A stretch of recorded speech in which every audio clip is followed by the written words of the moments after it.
Good morning, everyone, and welcome to June 1, 2020, Dare County Board of Commissioners meeting. This morning, I have an invocation from that I'd like to read that the Reverend Chaplain Cherry Wheeler has been before us many times, and she's presented this invocation. Gracious God, we again gather to conduct the business of the county. First, we're thankful for our citizens who have supported local and state policies concerning the coronavirus, especially our healthcare professionals and first responders who continue to serve during these difficult times. We offer a special prayer for the Horton and Perez families in the recent home fire that took a mother and her son. Bring these families to your comfort as they hold on to one another and their precious memories of Raven and Sabin.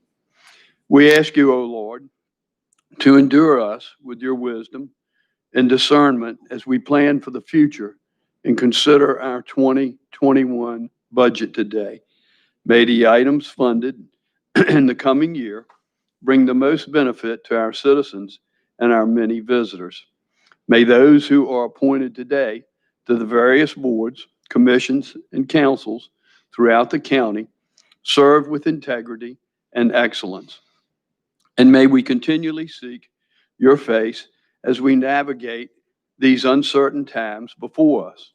May we bring forth policies and guidelines that will restore economic prosperity to our businesses, owners, while keeping the public safe. Gracious God, go before us and light our path, that all that we do and say today will bring honor and glory to you. These things we pray. Amen. Amen. Amen.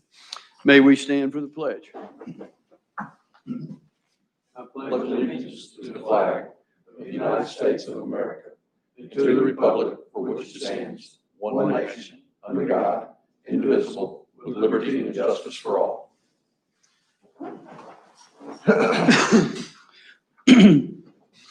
County Manager. Yes, sir, Mr. Chairman. Good morning. Item 1 on the agenda is the chairman's opening remarks. Thank you, County Manager. Number of items this morning. Bear with me for a few moments. We mentioned this, but I think it's important that we mention this again. As most of you are aware, the 82nd season of the Lost Colony has been canceled this year due to the COVID-19 pandemic. As most of you are aware, this 82nd season was supposed to be dedicated to the 150th anniversary of Dare County. So just keep the Lost Colony in your thoughts and prayers, and we look forward to next season. Recently, most of you are aware of the room at the inn. Churches participate. A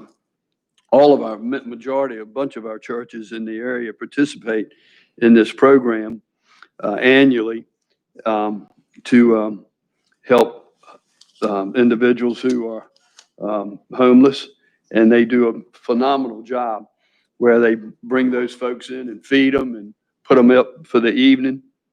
I've just been asked by Reverend Jody Moore, who's the president of the Dare Ministerial Association, to recognize Kitty Hawk United Methodist Church during their 2019-2020 season. They brought in folks, and they did this for like most of these churches do it for like a week.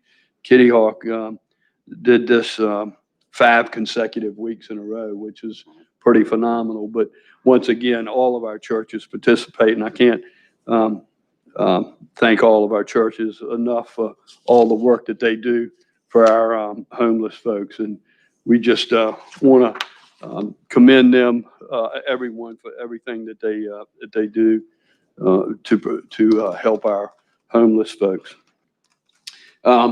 Last week, I sent a copy to each of you where a lot of our businesses are struggling, as you very well know, for these J1 visa students that come in and help us with the season. So I sent a letter to Representative Murphy and to Senator Tillis on behalf of the board, asking them if they would certainly help us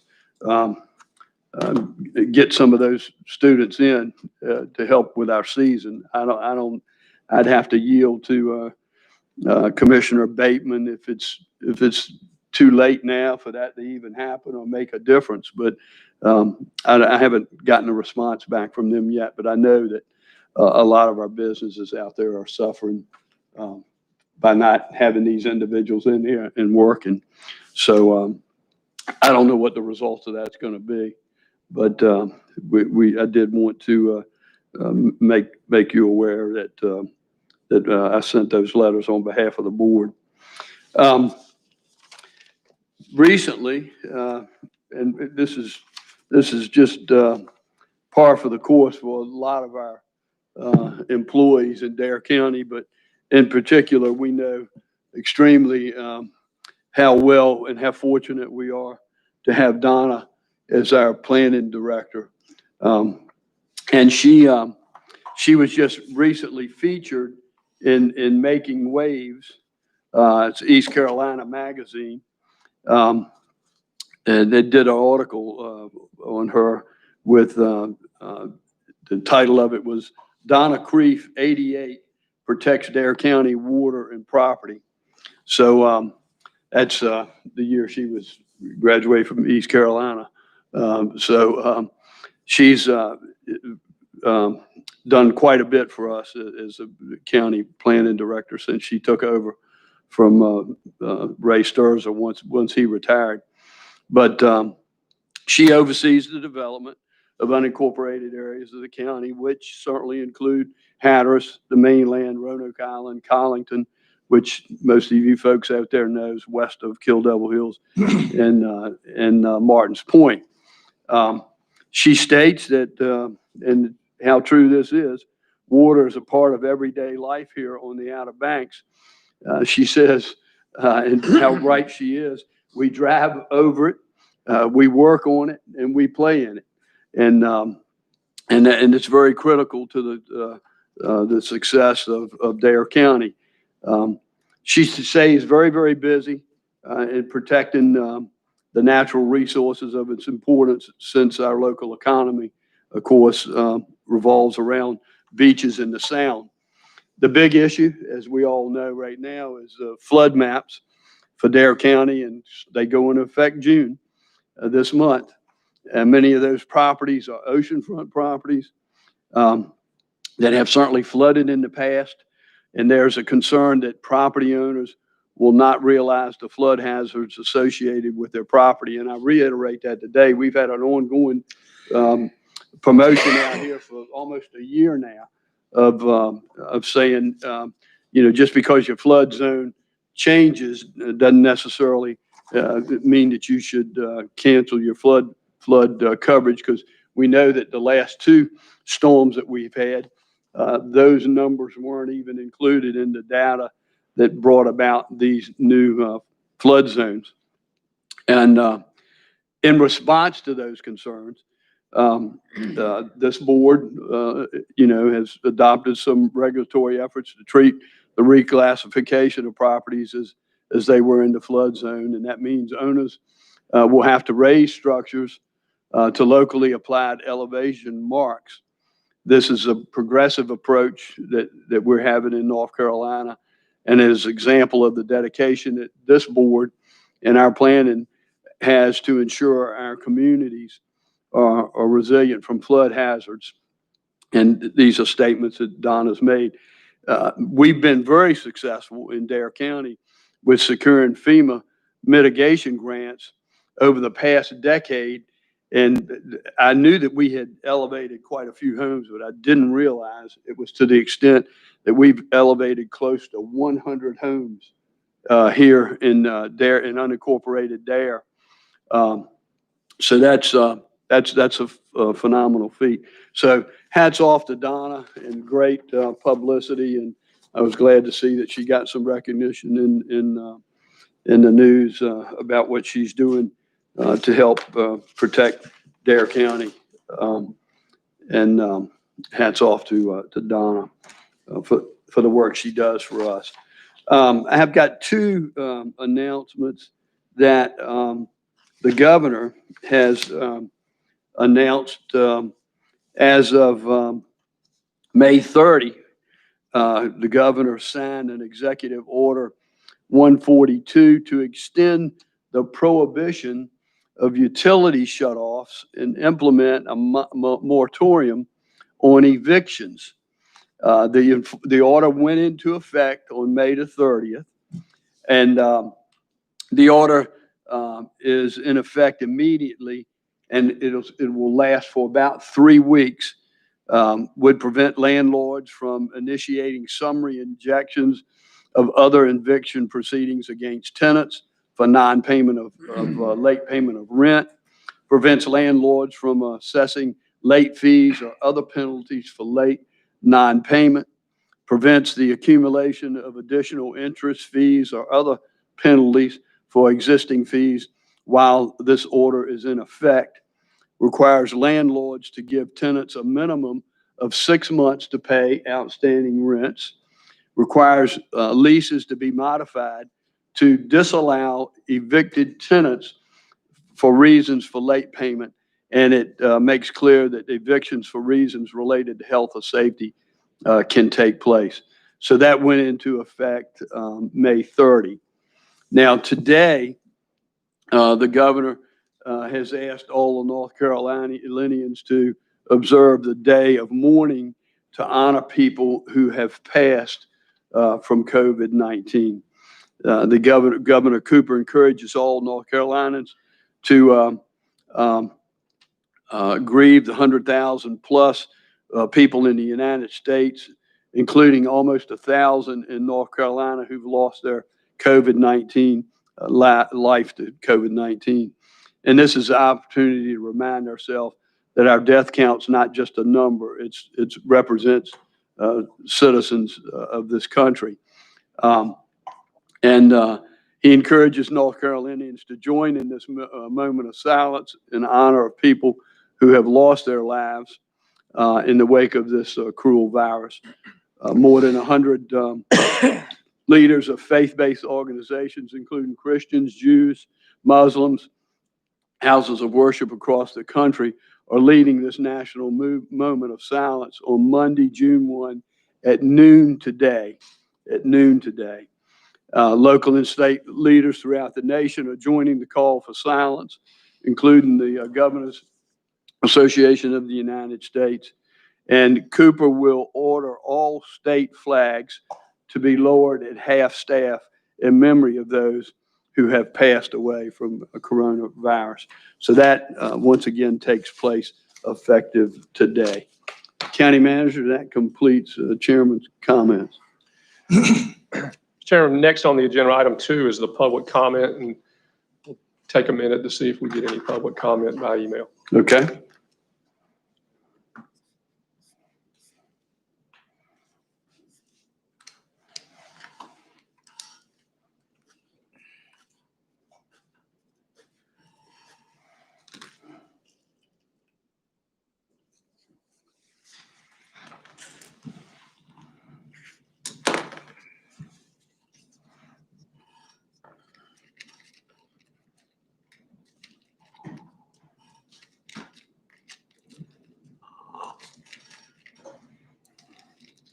Okay, County Manager.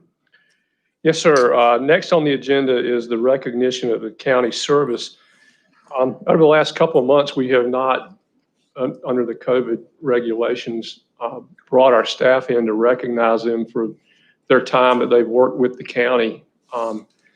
those have accumulated over time, and while we've given them their service pins by their department heads, we did want to publicly recognize these people for the hard work that they do and for the number of years that they've dedicated to the county and for the work that they've done. And so what I've asked the staff to do is to provide me with the folks that were supposed to receive service pins in April and May. And if, with your permission, I'll go through those. It'll take me a minute or so to tell you a little bit about these folks, but the idea here is to thank them and to publicly recognize them for the services that they have given. First on my list, I have Nancy Nedley. She's a public health nurse, and she's received her 10-year pin back in April. She's the primary clinical nurse and is a valuable member of the health department team. She orders the supplies for the 3 clinic sites under a strict budget that they have in place. She helps orient and train the new staff and also acts as the backup lab manager. As a skilled phlebotomist, she's often called upon for difficult lab draw patients, and she also teaches classes for diabetes patients. She assures all of the clinical equipment's in good working order and that quality controls and cleaning schedules are followed. Her coworkers value her as knowledgeable, willing to help with questions, and coming through in a pinch. She is an essential part of the clinical team, and as you can see, she carries on multiple functions. So we'd like to thank Nancy for her 10 years of service. Next, we have Laurie Kellogg. She's an administrative specialist with the water department, and she too has 10 years of service. You all may not know Laurie, but you know her name because you get a report from her about once a week on things that are going on in the water department. So Laurie does an excellent job for the department as an administrative specialist. She's constantly working on multiple projects as well as our customer service. She takes care of the customers in a busy office, processes and posts all water payments, and returns calls to the customers. She processes all water tax, hydrant, and meter payments and water applications for the department. She's dependable and caring employee. She works well with our staff and works well with the public. She's a problem solver, and she exercises courtesy, tact, and respect when interacting with coworkers, supervisors, and the public. So again, we'd like to thank Laurie for her 10 years of service to the county. Next is Nettie Midget. Nettie is a senior sales analyst in the revaluation department. She's received her 25-year pin back in April. She began her career with Dare County as a real property appraiser. She spent her first years in the field measuring and listing residential construction. 20 years ago, she started as a sales analyst and willingly took on the supervision of other appraisers. She currently serves as a senior sales analyst and land transfer tax administrator. Nettie analyzes and verifies every real estate transfer in the county and also administers the land transfer tax program. The excise tax she assesses for related sales transactions brings in approximately $6 million in revenue annually. She's an astute appraiser with a vast knowledge of the market and the trends in Dare County. One note is Nettie received last year from a property owner says it all.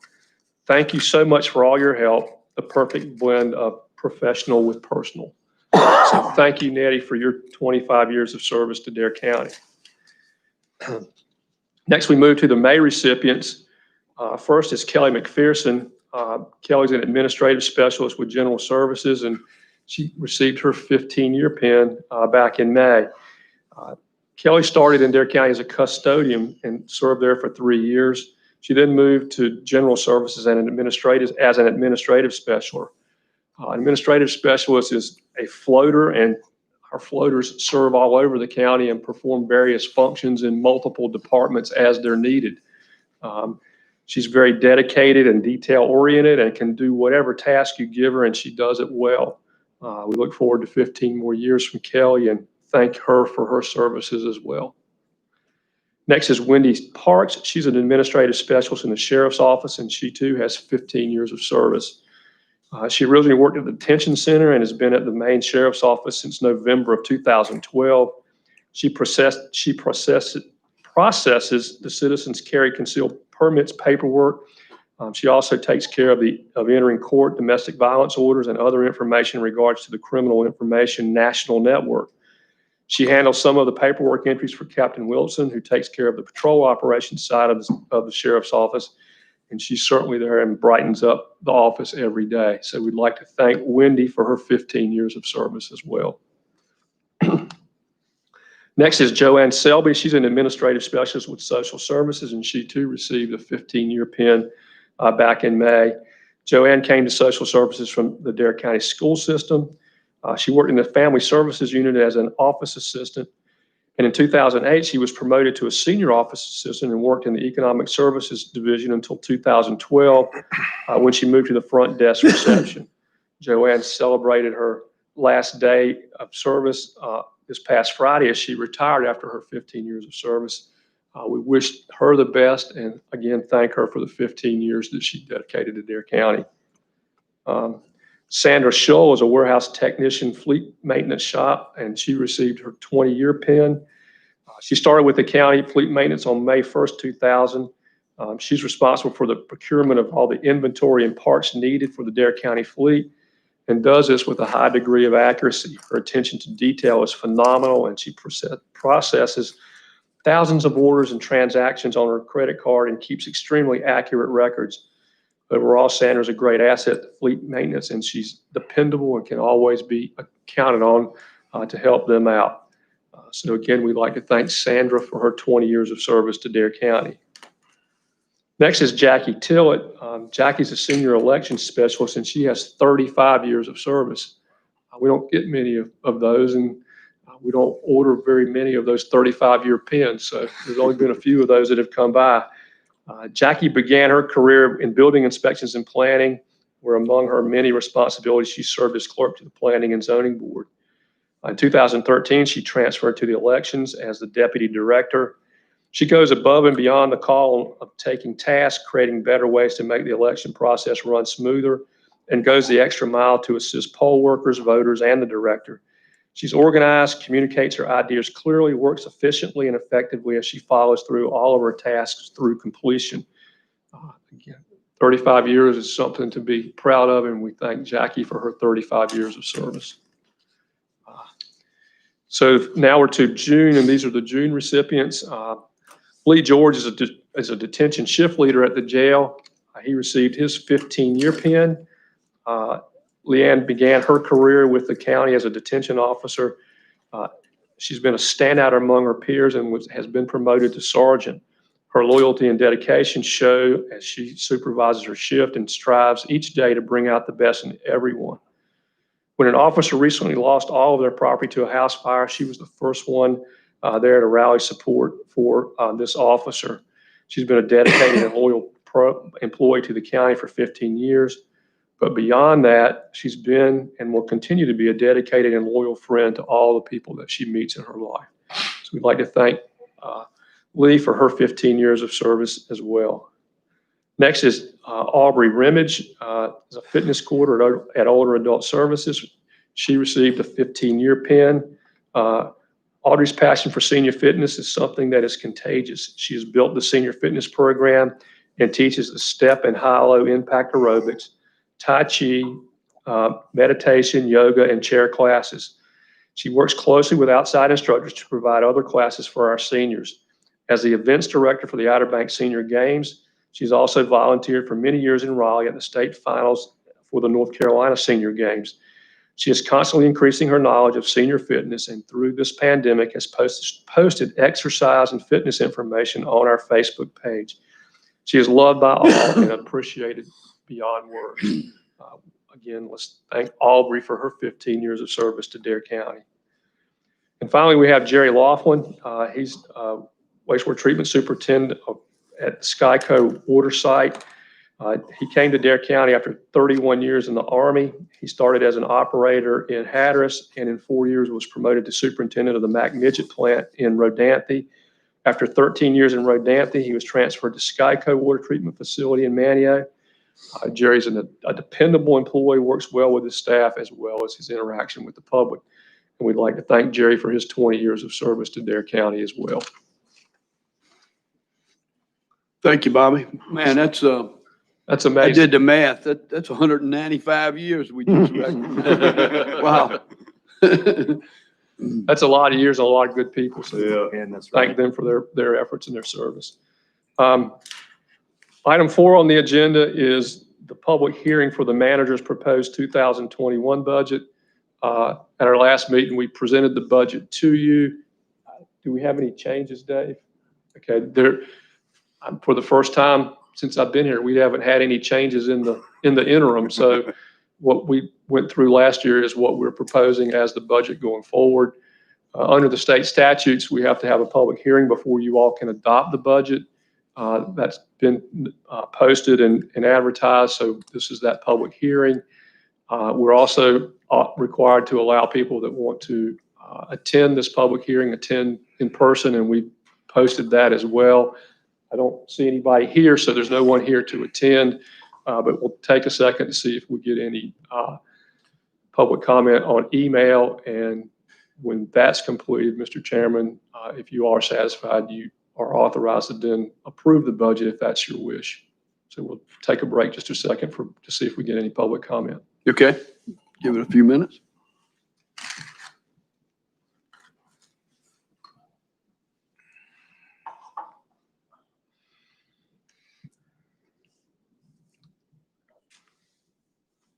Bobby, do we have to wait till 9:30 for that? Was that advertised for 9:30? Yeah, 9. Yeah, then let's move on. I didn't know that. It's just a few minutes. Just a couple of minutes. Okay, we'll just wait and Yeah, that'll, we can just Yeah. wait. okay. Just wanted to make sure we waited till then. 2-minute warning. 2-minute warning. Oh, sorry.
Chairman, it's after 9:30 and again, no one has shown up and I haven't seen any emails, so whenever you're ready to proceed. Let's move on.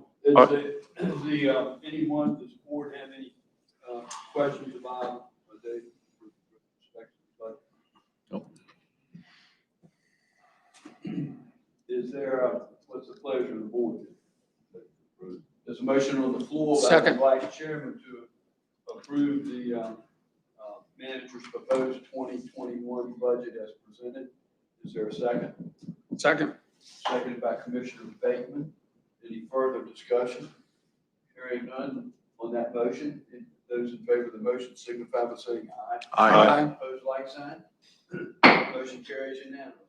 Thank you, County Manager Dave. Thank you. Chairman, next on the agenda is item 5, is the grant project ordinance for the Coronavirus Relief Fund, and Dave Clausen will handle that. With your permission, Mr. Chairman, Dave's got items 5, 7, and 8. Okay. And if you'll allow, we'll just let him do all 3 of those, and then I'll come back to number 6 when he gets done. Okay, sounds good.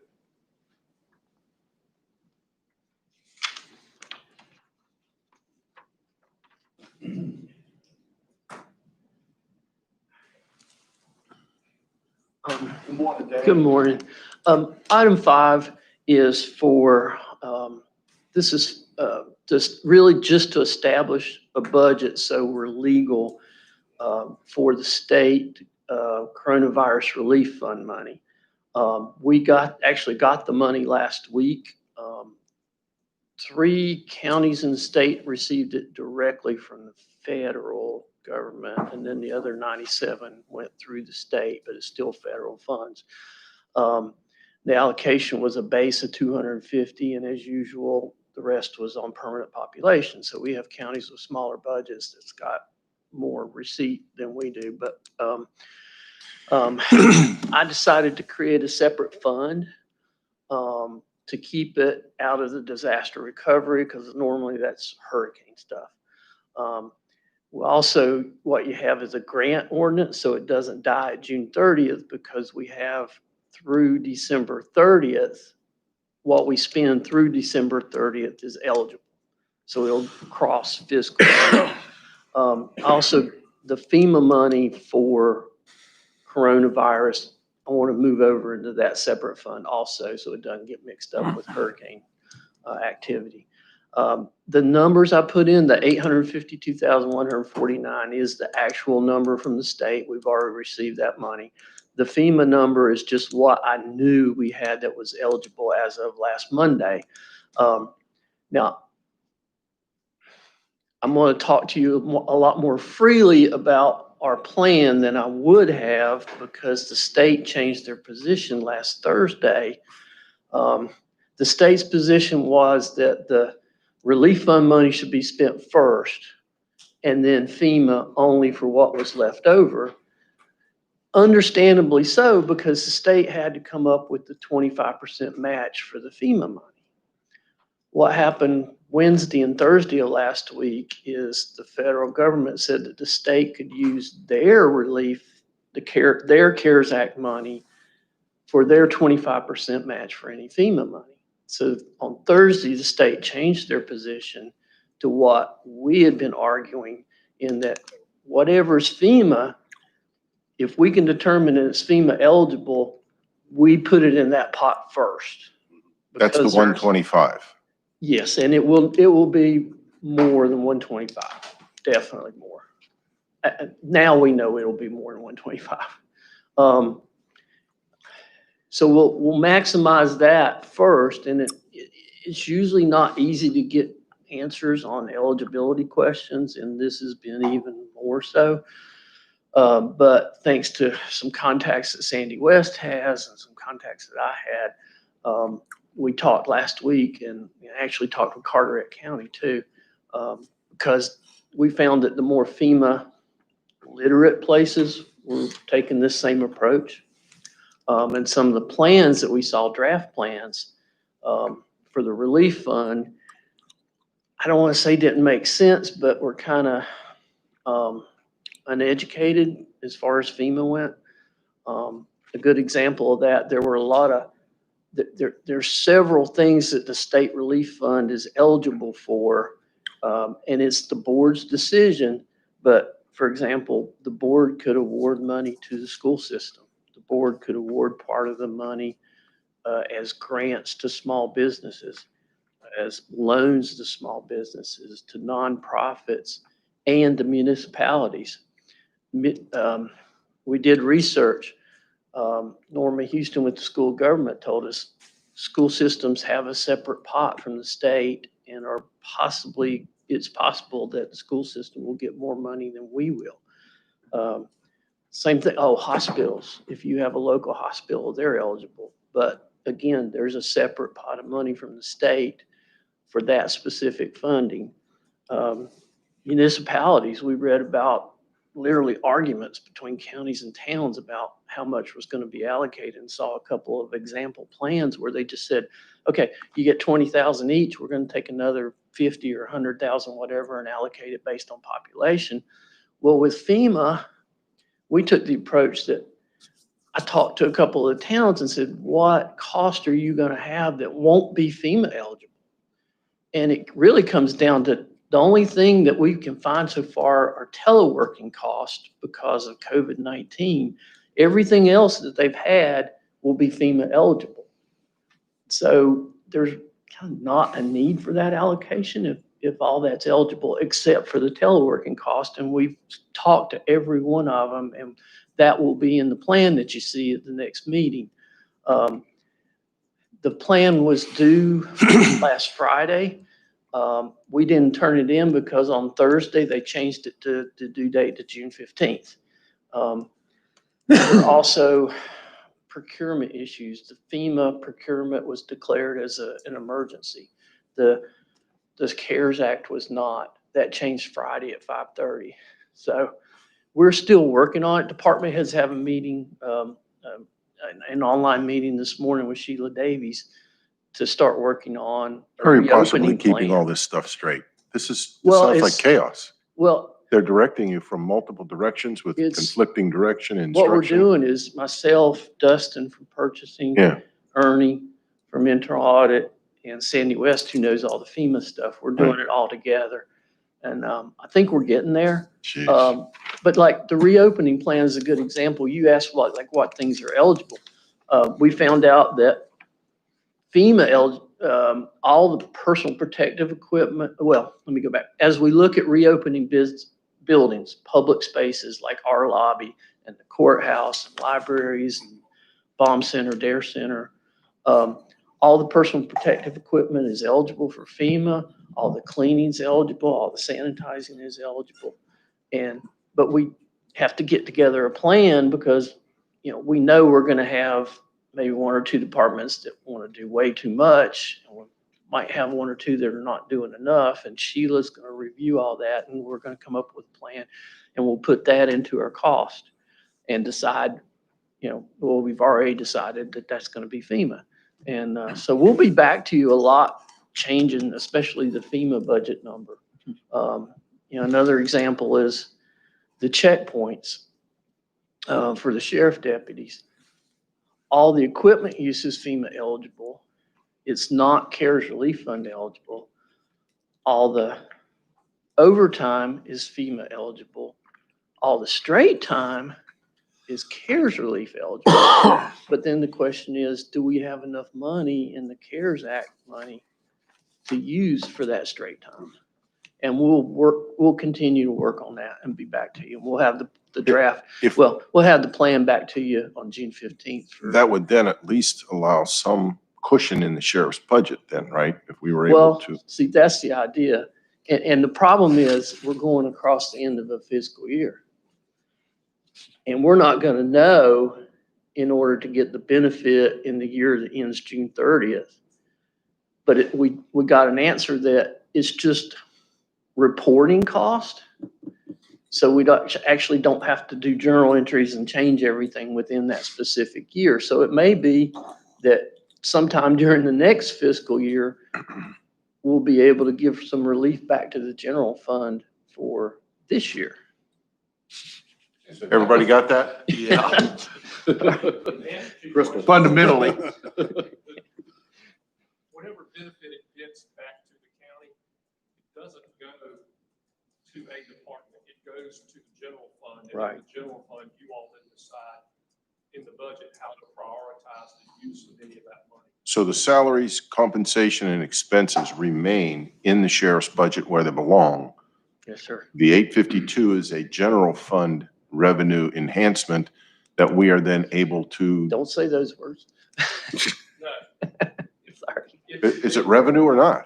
It's a revenue that we're getting to Cover expenses. Cost. Our costs that have been And Right. Occurrences a day.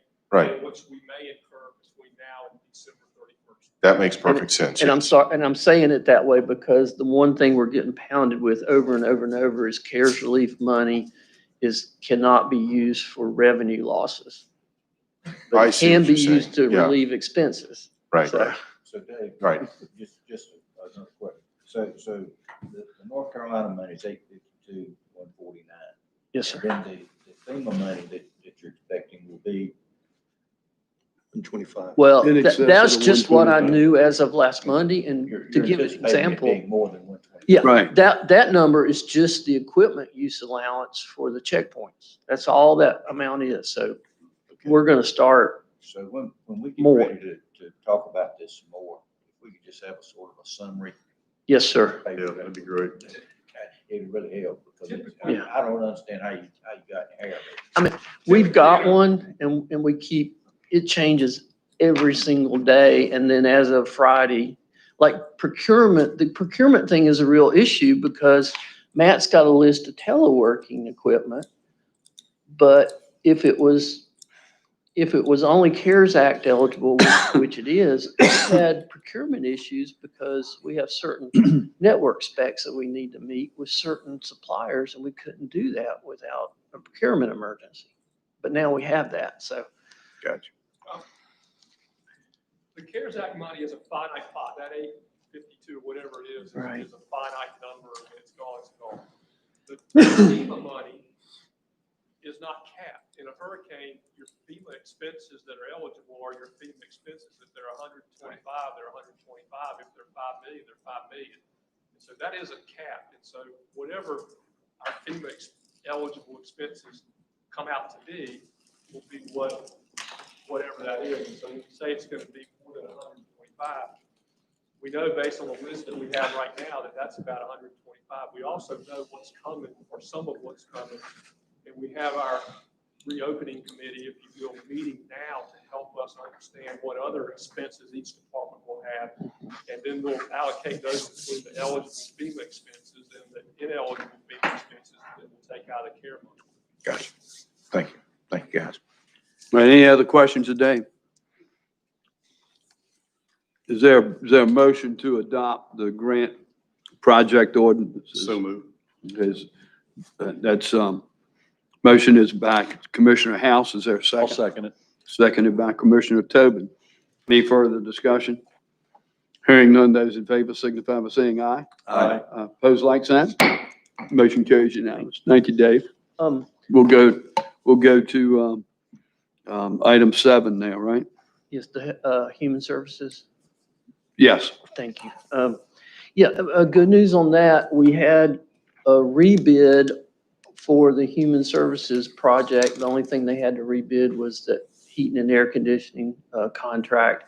Last Monday, they got me the guaranteed maximum price on Tuesday.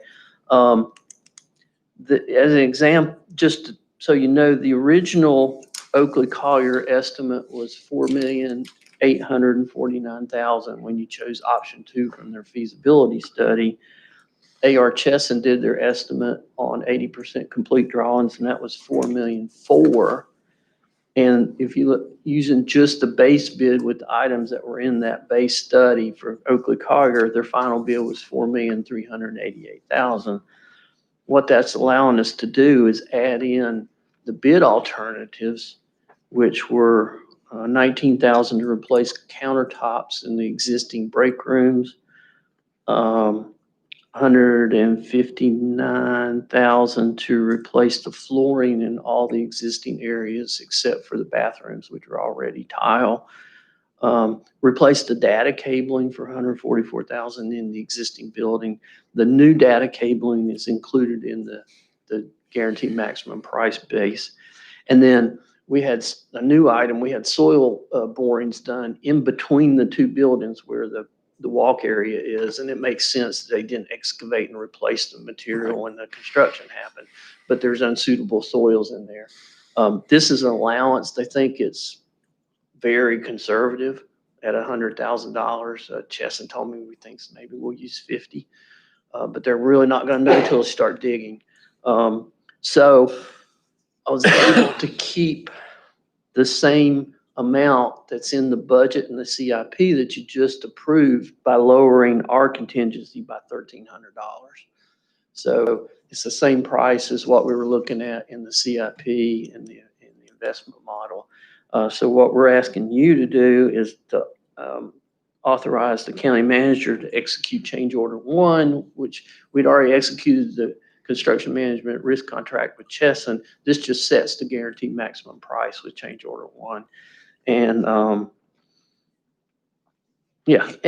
allow him to execute that GMP, which includes all the alternates, and then also included facilities maintenance and wanted to do key readers on exterior doors and replace all the existing door hardware and locks, and that's also included in the budget.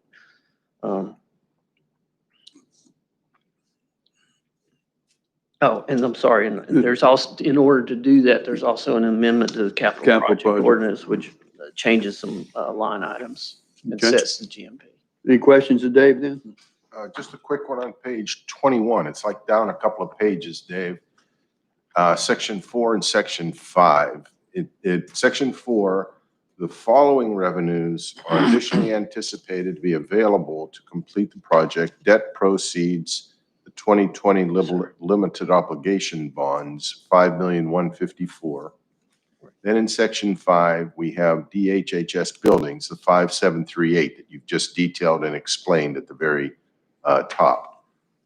I'm trying to reconcile in my head here that the 5154 has been revised to be 5738. No, the 5154 is what you're additionally budgeting right now. And on the page before, we'd already budgeted, I don't have the number, but we'd already budgeted the difference, which is mainly the architectural contract. Okay, go ahead. I'll talk to you later. I'm not quite sure I followed that, but okay. We already had a budget in place, and the 5154 is just what we're adding to it today. We're adding 5 million to the limited obligation bonds. Yes, sir. And the 5 million that we're adding today is for, The guaranteed maximum price. Sorry. And we had not budgeted yet the furniture, fixtures, and equipment, the security system, card readers, door hardware, the permit amount, and the owner's contingency. so we had previously had 0 in the limited obligation bond funding for this DHHS remodel. No, we had had the difference between those two numbers, which was the architectural contract and construction testing. You guys all have that?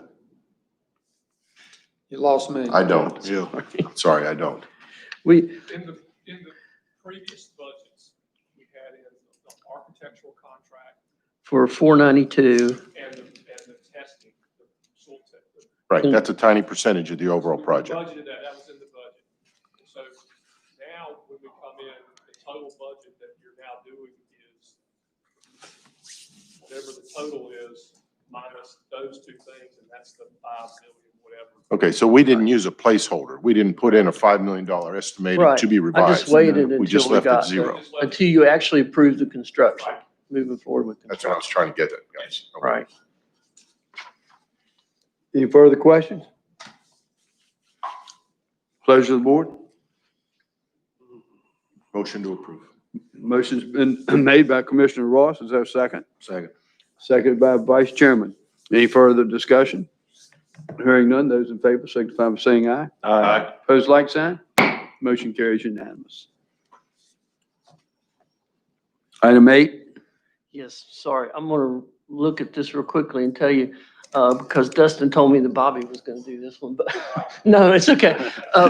It was time to rebid our debris monitoring contract. This is not the debris collection company, but this is the eligible cost for the debris monitors that watch the collection of the debris. Right. So we rebid that on a 3-year contract again, and the low bid was Thompson Consulting, which has been the company that has held our contract for good the job. last 6 years. And I can tell you, they do a really good job, and they were low bid, low price, so we're recommending that we renew with Thompson for another. oh, they're 3-year strict. contract. I've seen them in operation and they don't mess around. We work well with them. Yeah, We work well together. yeah. So we're asking that you approve the proposal that's included and authorize the county manager to finalize the contract and execute it. I'll make that motion, Mr. Chairman. All right, thank you, Commissioner I'll second. Couch. And Commissioner Bateman seconded. Any further discussion? Hearing none, those in favor signify by saying aye. Aye. Opposed, like sign. Motion carries unanimous. Thank you so much, Dave. Brings us back to item 6. Yeah, item County 6 on the agenda is a request for a zoning map amendment. In your packet, you have the request for that property to take it from its current zoning, I think, to a C3 zoning. It's been to the planning board. The planning board has approved it, and so in order for you all to review and act, you have to have a public hearing, and so there's a request to put this on for public hearing for June 15th at 5 o'clock. All right. Is there a motion to put the motion on the floor by Commissioner Tobin? Is there a second? Second. Second by Commissioner House to post this on June 15 for a public hearing at 5 p.m. Those in favor, any further discussion? Hearing none, those in favor of the motion signify by saying aye. Aye. Opposed, like sign. Motion carries unanimous. Mr. Chairman, item 9 on your agenda is the consent agenda, and the only thing on the consent agenda is the approval of the minutes. Motion to approve. There's a motion on the floor by Commissioner House to approve the consent agenda as presented. Is there a second? I'll second it. Second by Commissioner Tobin. Any further discussion? Hearing none, those in favor signify by saying aye. Aye. Opposed, like sign. Motion carries unanimous.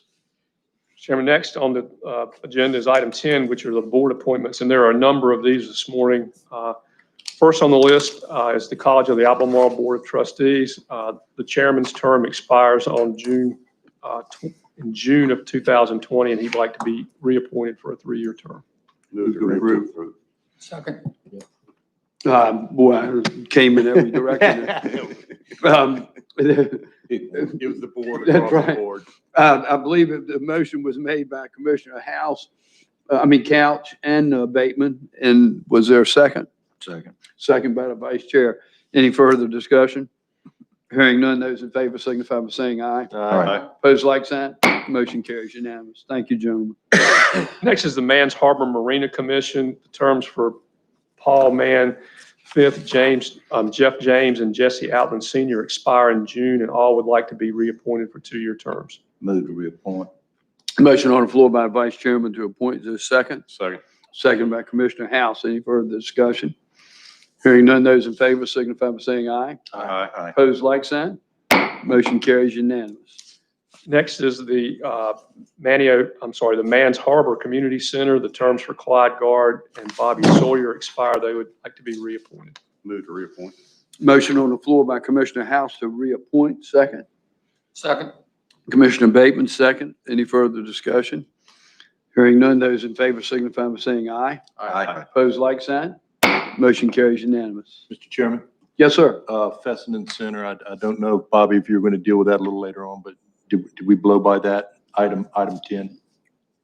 Fessenden Center. It's on there. We'll get It's on there. All right, I'm sorry. That's the Thank next you. one. That's, to we just got out of order. You're right. Okay. Andy. All right. We're coming to it, yep. Next is the Juvenile Crime Prevention Council. The terms for Melinda Magowski, Stephen Westcott, Jennifer Alexander, Michael Lewis, Tim White, and Marsha Ribner Caddy expire, and each of them would like to be reappointed. Move to reappoint all. Motion on the floor by Commissioner House to reappoint all. Second.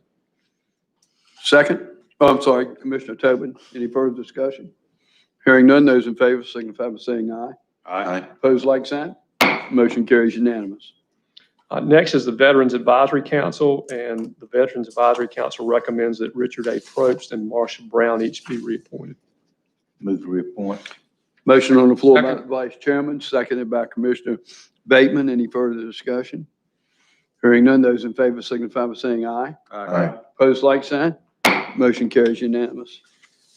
Next is the Pheasant Center Advisory Board. Kenneth Bright, Keith Durham, Howie Easley, and John Griffin would like to be reappointed. Bonnie Williams and Jenny McBride do not wish to be reappointed, and there are no applications for the 2 spots. Move to reappoint. Motion on the floor by Vice Chairman Overman to reappoint. Is there a second? Second. Second by Commissioner House. Any further discussion? Mr. Chairman, Yes, sir. Bonnie Williams has been the chair of that for a long time, I mean, for years. And I just want to say with this opportunity to thank her for her service. And that board will decide a new chairman at the appropriate time. Okay, thank you. And Jenny McBride done a great job as well. Thank you, Commissioner. Any further discussion? Hearing none, those in favor signify by saying aye. Aye. Opposed, like sign. Motion carries unanimous. And that means there's 2 open seats, is that right, Cheryl? So Yes. there's 2 open seats that we'll have to consider at a later time. Next is the Hatteras Community Center. Laura C. Young and Ron Whitaker would like to be reappointed for 2-year terms. So moved. Motion on the floor by Commissioner Tobin, Second. seconded by Vice Chairman Overman. Further discussion? Hearing none, those in favor signify by saying aye. Aye. Opposed, like sign. Motion carries unanimous. Next is the Dare County Waterways Commission. Danny Couch, Ernie Foster, Natalie Perry Cavanaugh, and Steve Coulter would each like to be reappointed for 2-year terms. Move to reappoint. Motion on the floor by the Vice Chairman, seconded by Commissioner House. Any further discussion? Hearing none, those in favor signify by saying aye. Opposed, like sign. Motion carries unanimous. Next is the Dare County Transportation Advisory Board. Jenny Zadansky would like to be reappointed for a 4-year term. Move to appoint Ms. Zadansky. Motion on the floor by Commissioner Couch, seconded by Commissioner Bateman. Any further discussion? Hearing none, those in favor signify by saying aye. Opposed, like sign. Motion carries unanimous. Next is the East Lake Community Center Board. Shelley Parrott resigned in April. The Community Center Board would like to recommend the appointment of Erin Dennison to complete her term to July of 2022. Move to appoint Aaron Dennison. Motion on the floor by the Vice Chairman to reappoint, seconded by Commissioner House. Any further discussion? Hearing none, those in favor signify by saying aye. Aye. Opposed, like sign. Motion carries unanimous. And Mr. Chairman, that'd be your agenda. Thank you, County Manager. That brings us to item 11, which is Commissioner Business, Manager's Attorney's Business. And I would like to ask Commissioner Bateman, do you mind starting it off today? Be glad to. I will tell y'all that business has come back. We at the creek, for instance, and my fellow restaurateurs that I've spoke to, they've been busy. Now, it's not what we're used to in the past, is sit down dining, because we're at 50%. But like last night, we did 139 to-goes, which is unheard of. I've never, ever hit those numbers in to-goes now. And the seating is down, but all in all, we were up about 10% in revenue. Wow. So we'll take what we get, at any time. So, and we're looking forward to a good season. I happened to go to Ocracoke last week, and there seemed to be having a lot of traffic down there, a lot of things happening in Hyde County. And when I was going through Hatteras and Buxton and so forth, the place was jamming. I think they're jamming more than the lower northern parts of the banks are. They were just phenomenal down there. The chairman alluded to the J1 students. I can tell you that we are down approximately 12 employees. Wow. And not only are we down the J1s, but we're having trouble as a whole getting servers. We're having trouble getting cooks in the kitchen, professional guys, and it's crazy. We're looking at having to maybe do different things on our hours, cross-training people, having waitresses do things that they've never had to do before. It's going to be a very, very tough year for that. I do not see any light at the end of the tunnel as far as the J1s at this time is concerned. We did get an email from a representative that represents the Turkish population, and we might be getting some of those at the end of June, which means that we only have a month. We got 45 days into June till the 15th of August when everybody goes back to school, and then your season's done. Before they go back to what? 45 days from, Before they go back to college. Yeah. A lot of Back to school. colleges start. Yeah. Who said we're going back to school? No, he's talking about the J1s. that have Oh, to the go. J1s? Are Right. they going back to school? Yeah, August 10th is being thrown around for a lot of schools, Yeah. academic institutions already. And Dare County, you know, they announced what's the 17th. Yeah. So we're going back to school. I believe we are. I mean, I hope we get back to normal by that time. I hope we have full capacity in my restaurant by that time also, but that remains to be seen. Anyway, that's kind of where we are there. I will tell you, when I'm commenting on the flood insurance and flood stuff. I've explained before my situation, my house in Okeechobee. Before, my insurance there was $4,900 a year. And this is just a small little old Okeechobee built in 1961 that was 3 foot off the ground. It got flooded. And then of course, we received proceeds from the National Flood Insurance to replace the damage and done. And they were very fair with us. We raised the house up. Now, we received what's called an ICC claim, which is also by the flood insurance. So they'll give you $30,000 to raise the house up. We raised it up 7 foot, which puts it now about 10 foot above floodplain, which is good, and we hope it never gets flooded again. The good news is my flood insurance now is $320, which is really, really good. I just got the bill Friday and I went, oh my gosh. So you spend, and although it took more than the $30,000 to fix it, probably took close to $70 for me to raise it up. But the $30,000 came in handy to help me do that. Anyway, so that's where we are on that. Thank you. Thank you, Commissioner. Vice Chairman. Thank you, Mr. Chairman. It is my fervent hope that the anarchy we are witnessing on a daily basis will be properly dealt with by the authorities in the cities and states where it is occurring. The death of Mr. George Floyd was a travesty, and we join in mourning his loss in such a tragic and uncalled for manner. Hopefully, justice will be served. Peaceful protests on his behalf are entirely understandable and justified. However, rioting, looting, arson, destruction of property, violence, and outright anarchy is not. I call upon the Governor of North Carolina to act quickly and decisively to prevent any further devastation of lives and property in our state. Thank you, Mr. Chairman. Well said, Vice Chairman. Thank you very much. Commissioner Howell? Thank you, Mr. Chairman. I want to thank staff for their dedicated years of service, which we've been through.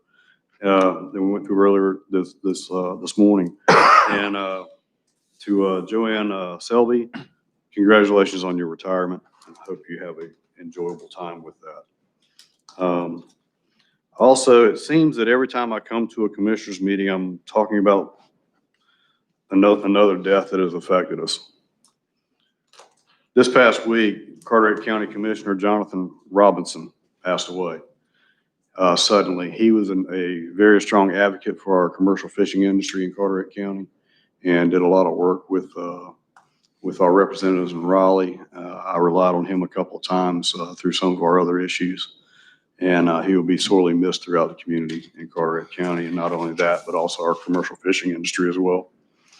And needless to say, on that same day, the United States government put out another update for 2020 of most regulated industries in the United States.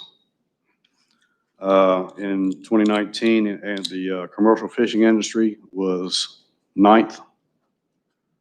As of 2020 now, it is now 7th most regulated industry in North Carolina. in the United States. And with that being said, not only are we fighting regulations here locally in the state, the North Carolina Coastal Fisheries Reform Group has filed a lawsuit against North Carolina regulators and also announces 6 different trawling companies.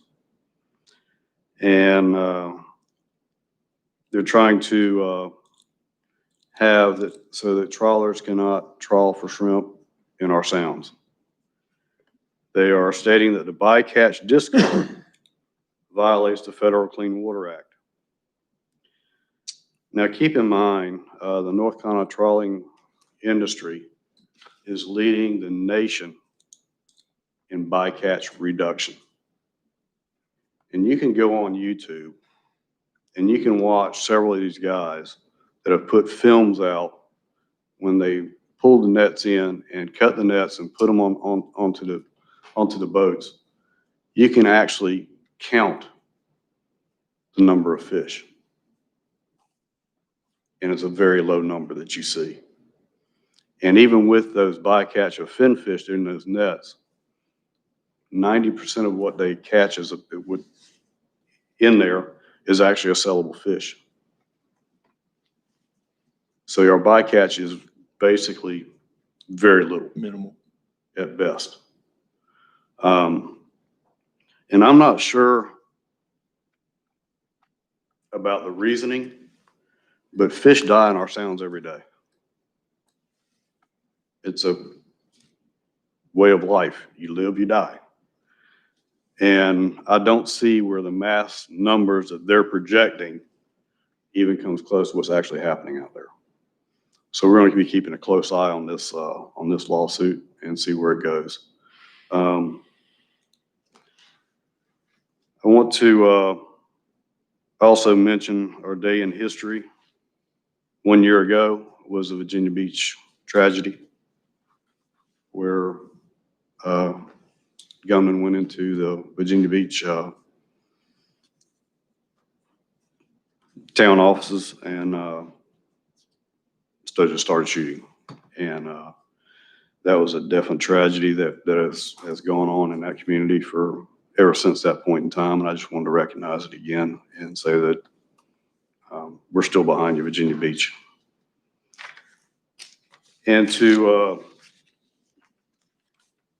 echo our Vice Chairman's comments over George Floyd's death, I too am appalled about that. I understand the justifications of peaceful protests. Definitely justifiable. I was in emergency services for over 30 years, and seeing that video of what happened, not only with the officer with his knee on his neck, but also the other officer standing by and not doing anything about it, is reprehensible to me. I am very pleased to say I know a good vast majority of our law enforcement officers here in Dare County. And those officers will go the extra mile every single day to help our citizens. And I don't know of any one of them that has ever had a complaint filed against them for abuse of power.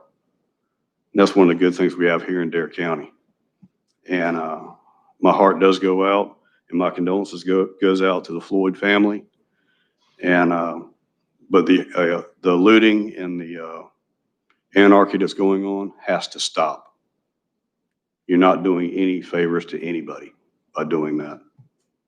Thank you, Mr. Chairman. Thank you, Commissioner House. Commissioner Ross.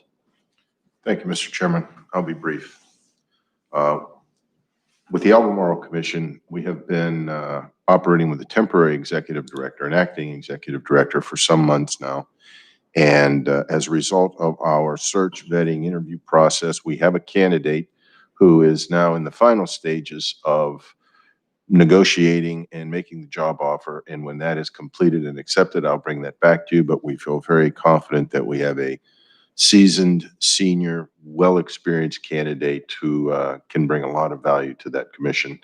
And we're very pleased about that. On a separate note, they continue to operate with tremendous pressure, especially in the Area Agency on Aging, with requirements for additional in-home visits, wellness checks, dealing with not just the physical shortage of healthy meals, but desperation, loneliness, abandonment, seniors that do not have the ability to be mobile, to visit a friend or have a family member visit them. Volunteers no longer willing to volunteer for fear of exposure. So there is enormous stress under that right now throughout our 10 counties, and I am continuing to offer all the support from the board in the way of funding or additional staffing or whatever needs that particular group needs and requires at this time. On a separate front, as we follow the daily statistics from the state, we have now reported as of Friday 886 total deaths in the last 90 days here in the state of North Carolina. Sadly, and I've watched this daily and weekly, the percentage in nursing homes remains relatively constant. So what I'm saying is 84% of the fatalities are in nursing homes. It was 84% 6 weeks ago, and it's 84% today. And the numbers have gone up roughly 150 or so. And the sad tale is we have not been able to curtail and eliminate the enormous risk to those most vulnerable, those living within the confines of a congregate living facility. And it just feels that we could have or should have, I don't know, made other provisions, because they don't have a chance. They've got to have someone look out for them, these people. As I said, my father-in-law is here in town at Spring Arbor. They have had 0 cases. They are in complete restricted lockdown, and it has worked. The 70 residents there have 0 infections, 0 risk of loss of life.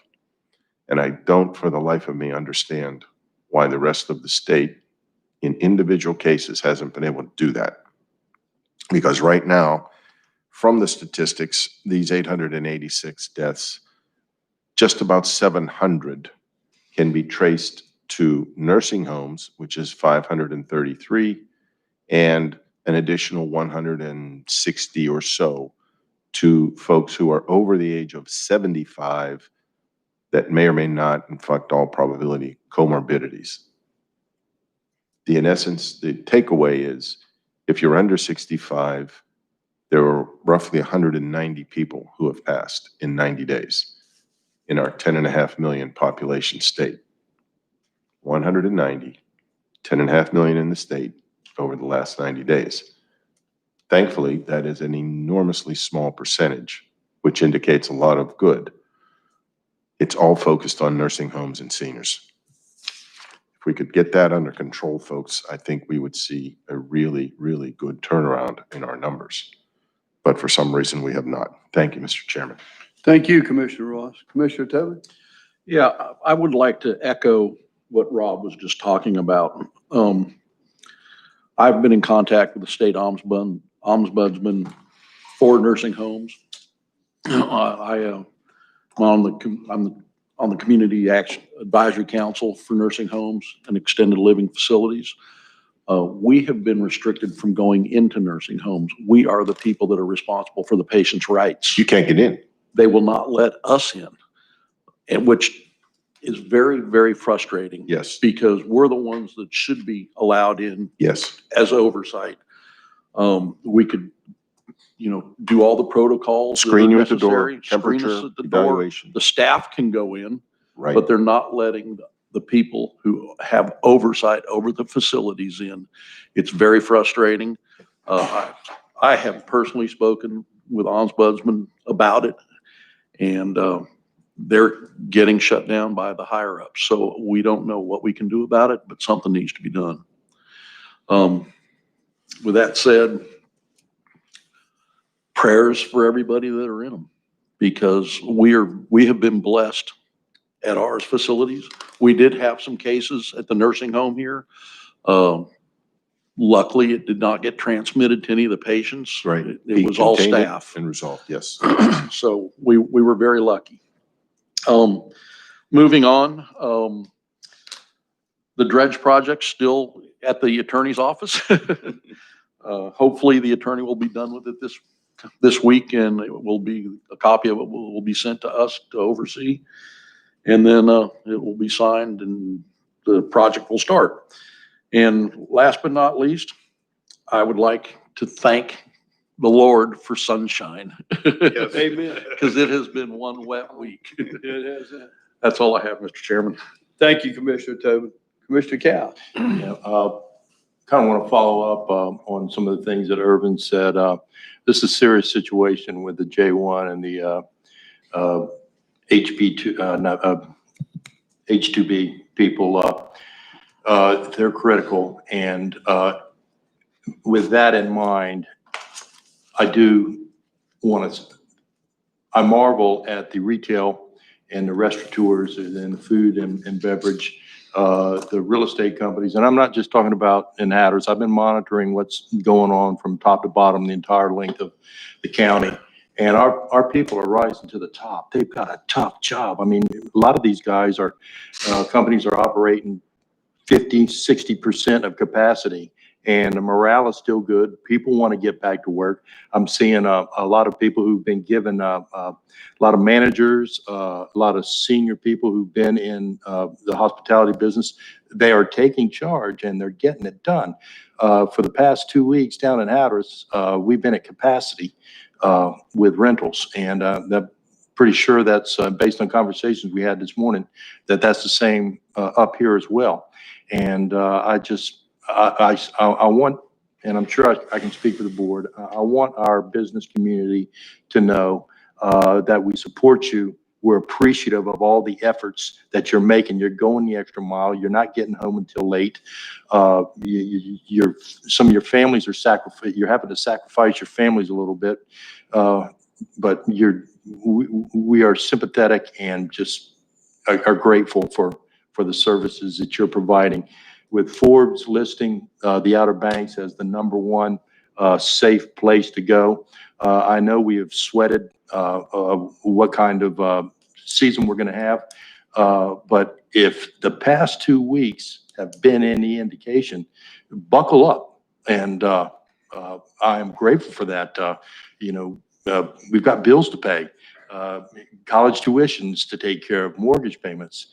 So thank you, everyone who's in the hospitality business and everyone who's also involved in county government as well. I will say, when I took this seat 4 years ago, having spent my whole life here, I've always known how good our people are. And this is not a soundbite. This is what I have witnessed with this latest, with COVID-19 here. Our people are phenomenal. It's just, I'm sure there are other very efficient and well-managed county governments, local governments within this state. But if they are on the level that what I'm witnessing, North Carolina is a great place to be living. Lastly, Nancy Griffin, I serve on a board, Children Youth Partnerships, very high-performing board, a lot of good people on there, close camaraderie. And Nancy going to be out for a little bit. And Sarah Sampson has been moved in the interim there. But please reach out to Children Youth Partnership. Just let them know that we're happy that we've got some capable leadership in there still to carry that flag. They do a great job for our children and youth. I enjoy being a part of that board. Thank you, Mr. Chairman. If I could, Danny, on the subject of the seasonal help, I've been looking into this, obviously saw our resolution requesting some latitude. There's apparently a considerable public relations headwind that we're bucking. 30 million Americans are filing for unemployment as we sit here and talk and discuss the need to bring in roughly, what, 1,000, 500 in that range? I'm looking at Irvin as Usually possibly average is about 1,500. 1,500. And if you step back from our situation, which I understand is very real and very important to the Outer Banks, my question is, how do we convey a message that's convincing enough that those at a macro level who look at the 30 million unemployed drawing unemployment benefits and say, well, of course you should bring in another 1,500 from overseas? Do you see what I'm saying? Someone not in our It's ironic. not in our situation would look at that and say, not just no, hell no. And that's what we've got to overcome because our situation is so much different and unique versus virtually the rest of the country. And I don't know that we have made that case effectively yet. We've enabled our people to not work, Thank to you. not want to work. That's If exactly I right. had a conversation with an employee and I said, your weight position is there for you. I'd love to have you come back. And the reply I got was, I'm working under the table with a family member and I'm drawing $600 from the federal government and $350 from the state of North Carolina. Why would he want to come back? Right. They need to end that. So we've created the incentive not to You work. got it. Absolutely, absolutely. So we are the masters of our own problem. Yeah. A lot of our, even our local fish houses here have asked their employees to come back, and their employees have told them, I'm making more money sitting at home.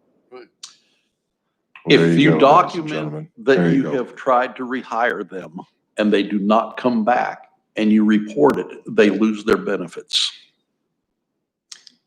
In some situations, we've done that. I just had the conversation with this gentleman yesterday. In some cases, we've done that. It's, And you know, that's only fair. Yeah. we've kind of created this thing within ourselves. Now we have business coming back. The thing we have as a community, we got to get by. We have to get the information out. We are open for business.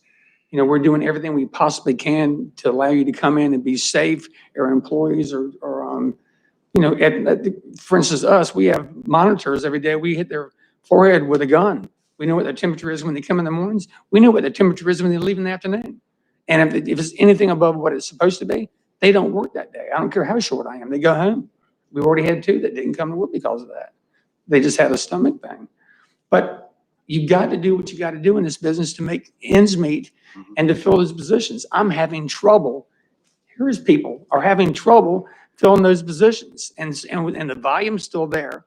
We're operating with between 25 and 30% less employees that we had last year.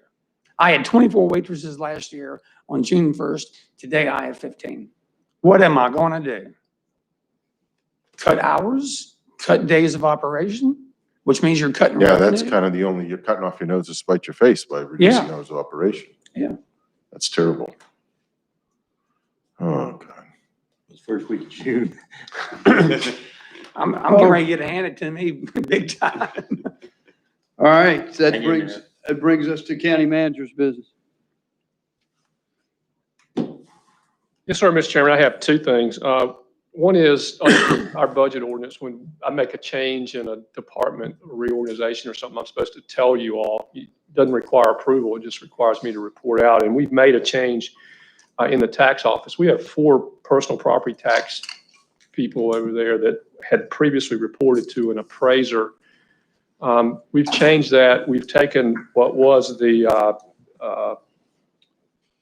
office manager and turned it into the personal property supervisor and moved those 4 people to report to the personal property supervisor rather than to an appraiser. That required a change in grade from a 67 to a 70 and a little bit of a bump in salary for the supervisor. On the other hand, it was a budget neutral move. It didn't cost us anything because we had some new employees coming in to that department, and they came in at lower salaries than some longer term people that had left. And so it all washed out in the end. And so I'm just disclosing to you, that's what we've done in that department as the budget ordinance requires. And previously the board had given me authority to do things within the department as long as they were budget neutral. So we did those things.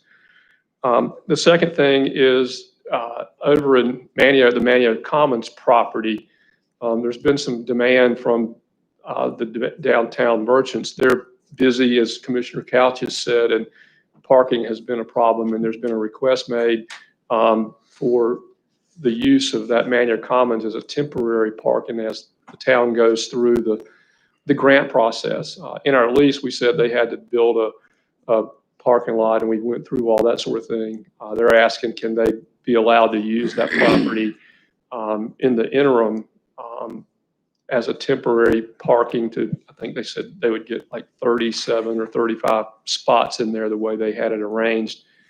and that some of the work they would do in there for the temporary could be retained as a part of the permanent, so they're not throwing money away in the short run. And so I don't have a problem with that, but because we've got it under lease for a different purpose, I wanted to be sure you all didn't. And so I'm bringing it to you all for your authorization for me to allow them to use that parcel for that temporary parking. I will tell you that they are applying for, and have applied for their part grants. I think they've applied for a tourism board grant. There's one other grant, and I can't remember what it is, that the manager told me that they were applying for. I know on the part of grant, I sent a letter in support of that grant. They had to have a letter of support, so I sent one in on behalf of the county supporting that project. And so I know that stuff is underway, and hopefully they'll get these grants and we can get this project rolling pretty soon. Move to approve. Motion on the floor by Vice Chairman. Is there a second? Second. Second by Commissioner Tobin in-house. Any further discussion? Hearing none, those in favor signify by saying aye. Aye. Opposed, like sign. Motion carried unanimous. And that's all I have, Mr. Chairman. Thank you so much, County Manager.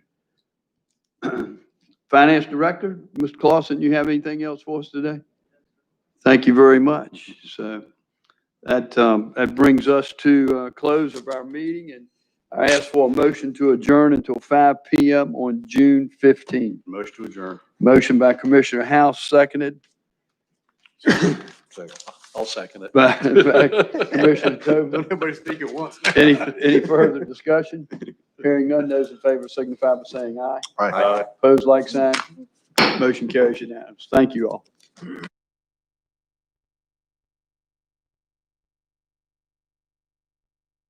Now I gotta look. We off?